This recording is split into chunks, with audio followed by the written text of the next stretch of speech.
அஸ்ஸலாமு அலைக்கும் வரஹ்மத்துல்லாஹி வபரகாத்துஹு. தினமும் ஒரு ஹதீஸ். என் உயிர் எவன் கைவசம் இருக்கிறதோ அந்த அல்லாஹுவின் மீது ஆணையாக, உங்களில் ஒருவர் தமது கயிற்றை எடுத்துக்கொண்டு விறகு வெட்டி அதை தமது முதுகில் சுமந்து விற்று சம்பாதிப்பது மற்றவர்களிடம் யாசகம் கேட்பதை விட சிறந்தது என்று அல்லாஹுவின் தூதர் ஸல்லல்லாஹு அலைஹி வஸல்லம் அவர்கள் கூறினார்கள். அறிவிப்பவர் அபூ ஹுரைரா ரலியல்லாஹு அன்ஹு.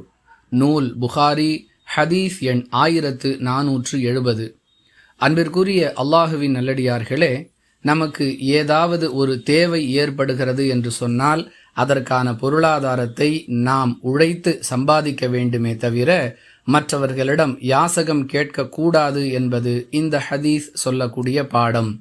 பெரும்பாலான மனிதர்கள் மற்றவர்களை நம்பியவர்களாகவே தமது செயல்களில் ஈடுபடுகின்றனர். எப்படியாவது இவர் உதவி செய்து விடுவார், அவர் உதவி செய்து விடுவார், இவரிடம் கேட்கலாம், அவரிடம் கேட்கலாம் என்ற எண்ணத்திலேயே இருக்கின்றனர். இவ்வாறு நடந்து கொள்வது ஆரோக்கியமான ஒரு நிலை அல்ல என்பது இந்த ஹதீஸ் சொல்லக்கூடிய கண்டனம்.